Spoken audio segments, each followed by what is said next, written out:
Good morning class 9th। पिछली video में हमने यूरोप में समाजवाद किस प्रकार फैला, कि कैसे हुए परिस्थितियां बनी, उदारवादियों, रेडिकल और रूढ़िवादियों के बारे में हमने जाना। इस वीडियो में हम जानेंगे किन परिस्थितियों में रूसी क्रांति हुई। यूरोप में सबसे पिछड़े औद्योगिक देशों में से एक रूस में यह समीकरण उलट गया। 1917 की अक्टूबर क्रांति के जरिए रूस की सत्ता पर समाजवादियों ने कब्जा कर लिया।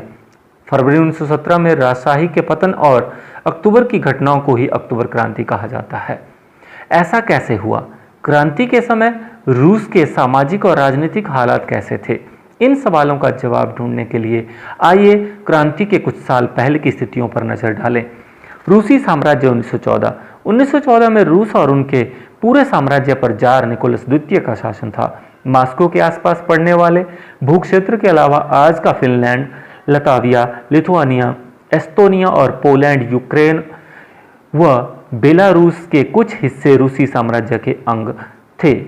रूस में ग्रीक ऑर्थोडॉक्स चर्च से उपजी शाखा रूसी ऑर्थोडॉक्स क्रिश्चियनिटी को मानने वाले बहुमत में थे, लेकिन इस साम्राज्य के तहत रहने वाले कैथोलिक, प्रोटेस्टेंट, मुस्लिम और बौद्ध भी शामिल थे।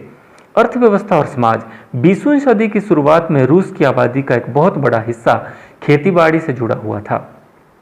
रूसी साम्राज्य की लगभग 85% जनता आजीविका के लिए खेती पर निर्भर थी। यूरोप के किसी भी देश में खेती पर आश्रित जनता का प्रतिशत इतना नहीं था। उदाहरण के तौर पर फ्रांस और जर्मनी की खेती पर निर्भर आबादी 40 से 50% से ज़्यादा नहीं थी। रूसी साम्राज्य में किसान अपनी ज़रूरतों के साथ साथ बाजार के लिए भी पैदावार करते थे। रूस अनाज का बड़ा निर्यातक था। ज़्यादातर कारखाने उद्योगपतियों की निजी संपत्ति थे। मजदूरों को न्यूनतम वेतन मिलता था। काम की पाली के घंटे निश्चित थे और उसके लिए काफ़ी इंतज़ार करना पड़ता था। सामाजिक स्तर पर मजदूर बंटे हुए थे। कुछ मजदूर अपने मूल गांवों के साथ अभी भी गहरे संबंध बनाए हुए थे। बहुत सारे मजदूर स्थायी रूप से शहरों में ही बस चुके थे। यद्यपि कुछ मजदूरों ने बेरोजगारी या आर्थिक संकट के समय एक दूसरे की मदद करने के लिए संगठन बना लिए थे, लेकिन ऐसे संगठन बहुत कम थे। इन विभेदों के बावजूद भी जब किसी को नौकरी से निकाल दिया जाता था या उनके मालिकों से कोई शिकायत होती थी तो मजदूर एकजुट होकर के हड़ताल भी करते थे। 1896-97 के बीच कपड़ा उद्योगों में और 1902 में धातु उद्योग में ऐसी हड़तालें काफ़ी संख्या में आयोजित की गई। रूस में समाजवाद। 1914 से पहले रूस में सभी राजनीतिक पार्टियां गैर कानूनी थी।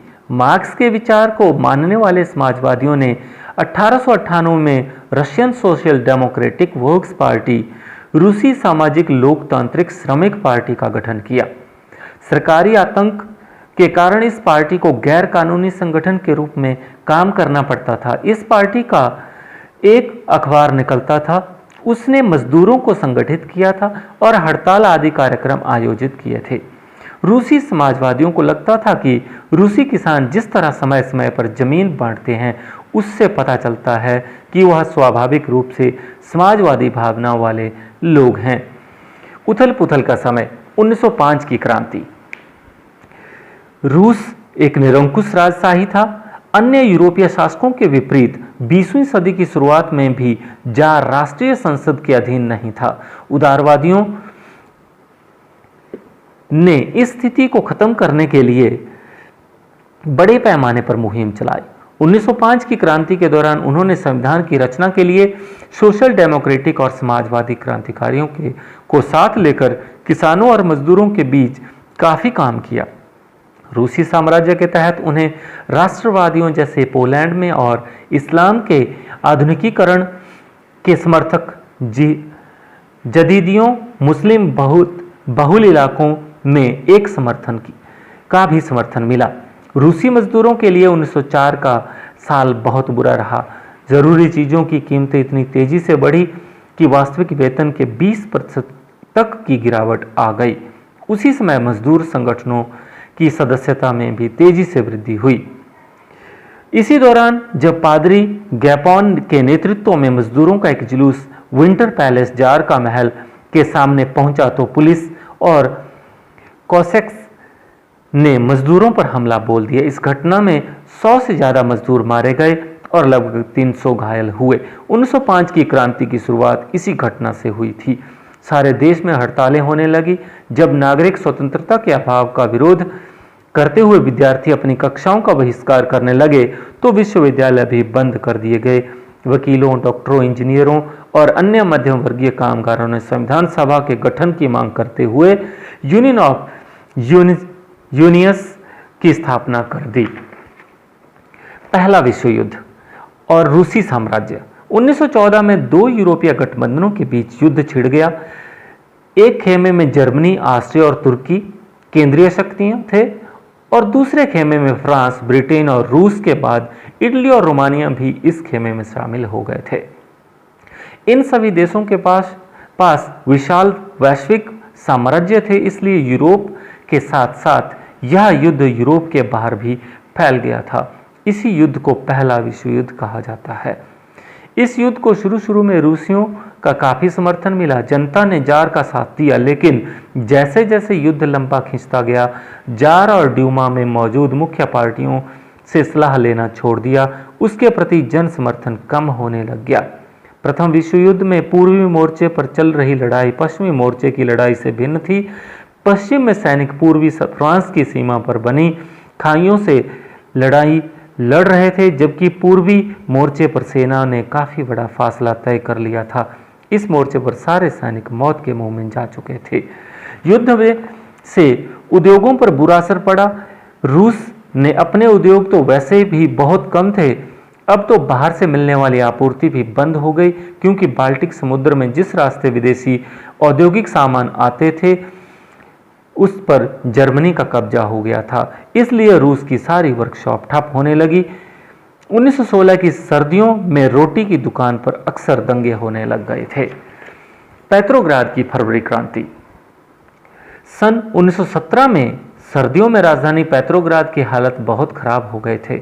ऐसा लगता था मानो जनता में मौजूद भिन्नताओं को ध्यान रखकर ही शहर की बनावट तय की गई थी। मजदूरों के क्वार्टर और कारखाने नेवा नदियों के दाएं तट पर थे। बाएं तट पर फैशनेबल इलाके, विंटर पैलेस और सरकारी इमारतें थी। 22 फरवरी को दाएं तट पर स्थित एक फैक्ट्री में तालाबंदी घोषित कर दी गई।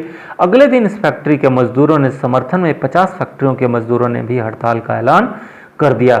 बहुत सारे कारखाने में हड़ताल का नेतृत्व औरतें कर रही थी। इस दिन के बाद में अंतर्राष्ट्रीय महिला दिवस के नाम से इसे जाना जाने लगा। रविवार 25 फरवरी को सरकार ने ड्यूमा को बर्खास्त कर दिया। सरकार के इस फैसले के खिलाफ राजनीतिज्ञ बयान देने लगे। 26 तारीख को प्रदर्शनकारियों बड़ी संख्या में इकट्ठे होकर के बाएं तट पर इलाके पर पहुंच गए। 27 को उन्होंने पुलिस मुख्यालयों पर हमला कर दिया, उन्हें तहस नहस कर दिया। रोटी, तनख्वाह, काम के घंटों में कमी और लोकतांत्रिक अधिकारों के पक्ष में नारे लगाते असंख्य लोग सड़कों पर जमा हो गए। सरकार ने स्थिति पर नियंत्रण कायम करने के लिए एक बार फिर से घुड़सवार सैनिकों को तैनात कर दिया, लेकिन घुड़सवार सैनिकों की टुकड़ियों ने प्रदर्शनकारियों पर गोली चलाने से इनकार कर दिया और गुस्साए सिपाहियों ने एक रेजिमेंट की बैरक में अपने ही अफसर पर गोली चला दी। अगले दिन एक प्रतिनिधिमंडल जार से मिलने सैनिक कमांडरों ने उसे सलाह दी कि वह राजगद्दी छोड़ दे। उसने कमांडरों की बात मान ली और 2 मार्च को गद्दी छोड़ दी। सोवियत और ड्यूमा के नेताओं ने देश का शासन चलाने के लिए एक अंतरिम सरकार बना ली। तय किया कि रूस के भविष्य के बारे में फैसला लेने की जिम्मेदारी संविधान सभा को सौंप दी जाए और उसका चुनाव सार्वभौमिक वयस्क मताधिकार के आधार पर किया जाए। फरवरी 1917 में राजशाही को गद्दी से हटाने वाली क्रांति का झंडा पेट्रोग्राद की जनता के हाथों में था। फरवरी क्रांति के बाद अंतरिम सरकार में सैनिक अधिकारी, भूस्वामी और उद्योगपति प्रभावशाली थे। उनमें उदारवादियों, समाजवादी जल्दी से जल्दी निर्वाचित सरकार का गठन चाहते थे। अप्रैल 1917 में बोल्शेविकों के निर्वासित नेता व्लादिमीर लेनिन रूस लौट आए।